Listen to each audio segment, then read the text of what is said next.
নমস্কার। বায়োম্যানিয়া by Sukanta sir এই YouTube প্ল্যাটফর্মে সকলকে একবার স্বাগত। আমরা ক্লাস 10 এর জীবন বিজ্ঞানের বিগত ক্লাসটায় আমরা উদ্ভিদের যে সংবেদনশীলতা তার প্রথম যে পয়েন্টটা উদ্ভিদের চলন নিয়ে আলোচনা করেছিলাম। আজকের এই ক্লাসটায় আমরা যেটা আলোচনা করব সেটা উদ্ভিদ হরমোন। এই হরমোনও কিন্তু পরিবেশের সঙ্গে ব্যালেন্স রক্ষা করার একটা অত্যন্ত গুরুত্বপূর্ণ কম্পোনেন্টের মধ্যে পড়ছে। এবং উদ্ভিদের দেহে যে সমস্ত হরমোনগুলো ক্ষরিত হয় তাদেরকে বলা হয় উদ্ভিদ হরমোন বা ফাইটো হরমোন।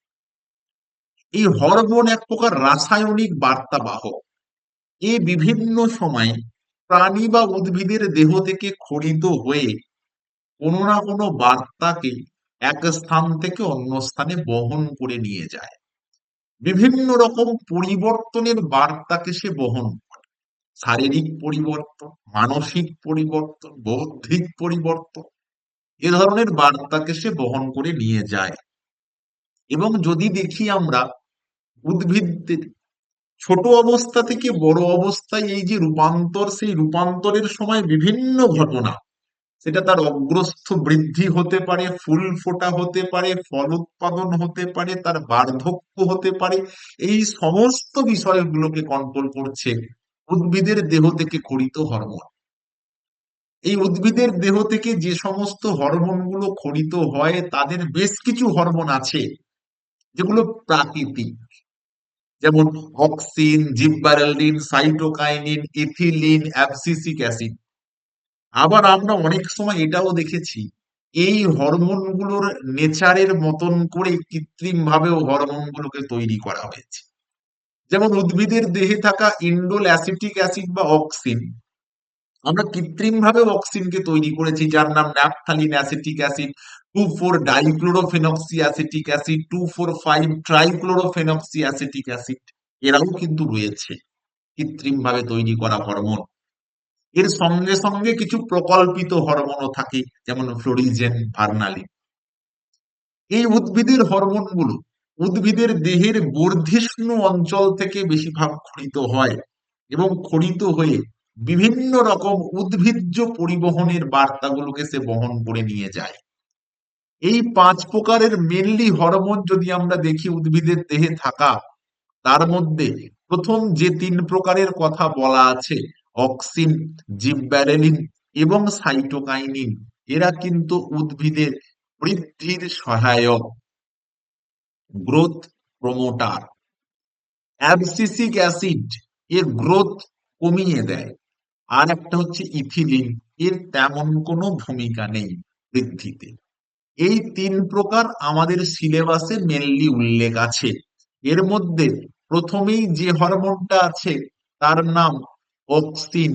যে অক্সিনের সায়েন্টিফিক নেম হচ্ছে বা রাসায়নিক নাম ইন্ডোল অ্যাসিটিক অ্যাসিড।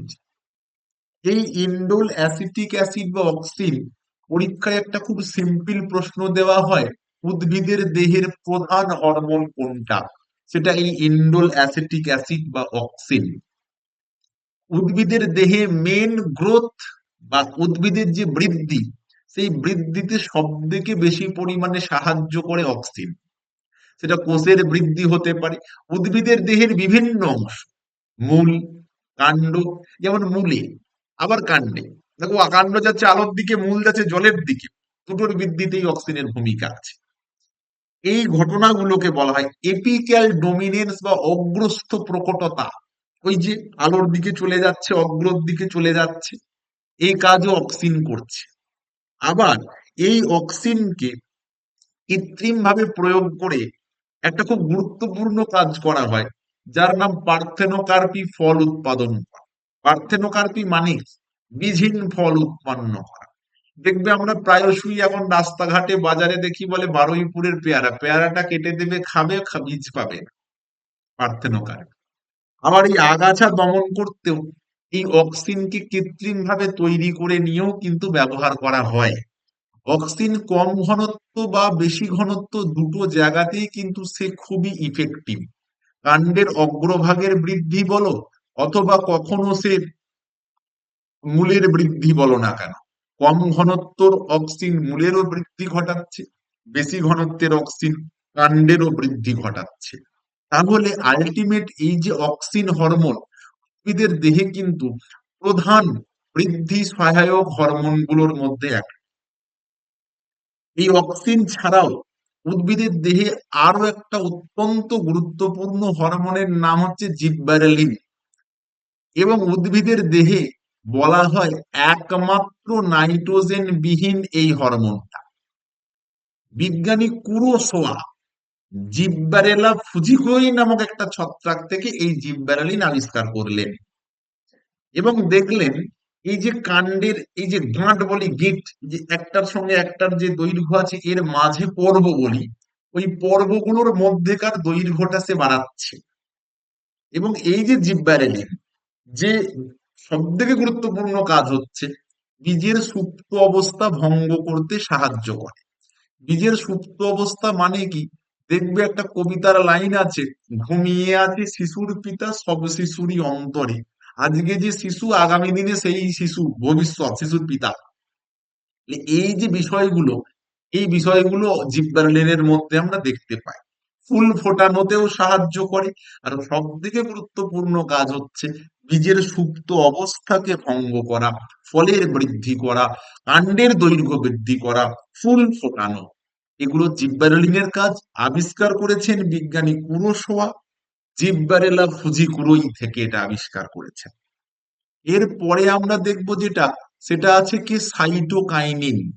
সাইটোকাইনিন আরো একটা অত্যন্ত গুরুত্বপূর্ণ হরমোনের মধ্যে সাইটোকাইনিনটা পড়বে।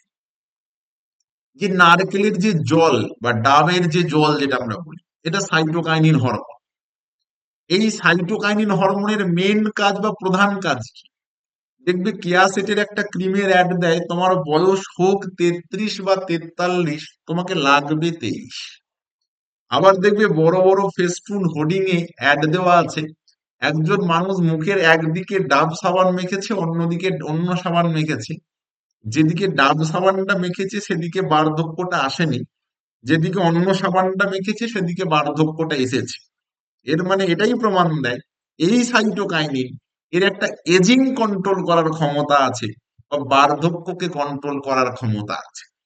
এই যে নাশপাতির জুস, আপেলের জুস, বিশেষত টমেটোর জুস, এবং সব থেকে গুরুত্বপূর্ণ যেটা হচ্ছে সেটা হচ্ছে নারকেলের যে জল, এর মধ্যে কিন্তু কি উপস্থিত আছে? সাইটোকাইনিন উপস্থিত আছে। এবং তার প্রধান কাজ হচ্ছে যেটা কি বললাম, বার্ধক্যকে বিলম্ব করা বা বিলম্ব ঘটানো। তাহলে এই 3 প্রকার হরমোন আমাদের দশম শ্রেণীর সিলেবাসে আছে বা ক্লাস 10-এর সিলেবাসে আছে, অক্সিন, জিববারেলিন এবং সাইটোকাইনিন। তবে কি এই হরমোনগুলোকে আমরা প্রকৃতিগতভাবে উদ্ভিদে পাই, আবার এই হরমোনগুলোকে কৃত্রিমভাবে বিভিন্নভাবে আমরা তৈরি করেছি, এবং কৃত্রিমভাবে তৈরি করে এদেরকে আমরা বিভিন্ন কাজে লাগাই। যেমন এনএ বললাম, পার্থেনোকার্পি, ফল উৎপাদন। 2,4-D, two four dichlorophenoxy acetic acid. 2,4,5-T, two four five trichlorophenoxy acetic acid আগাছা দমন করতে লাগে। এনে বীজহীন ফল উৎপাদন করতে লাগে। অর্থাৎ উদ্ভিদ এই হরমোনগুলো ন্যাচারালি উদ্ভিদের মধ্যে থেকে যেমন উদ্ভিদের বিকাশ ঘটাতে সাহায্য করছে, ঠিক তেমনই এদেরকে আবার কৃত্রিম ভাবে আমরা ব্যবহার করেও কিন্তু নানা কাজে লাগাচ্ছি। আলটিমেট হরমোন মানে কোনো একটা জায়গা থেকে খরিত হবে এবং কোনো না কোনো শারীরিক পরিবর্তনের বার্তাকে সে বহন করে নিয়ে যাবে। তাই হরমোন আমাদের দেহে রাসায়নিক বার্তা বাহক, রাসায়নিক সমন্বয় সাধক। এই হলো উদ্ভিদ হরমোন। যদি ইংরেজিতে তর্জমা করি তাহলে ফাইটো হরমোন। ভালো থাকবেন সকলে। পরের নতুন ক্লাসে নতুন টপিক নিয়ে আবারও হাজির হব। ততক্ষণ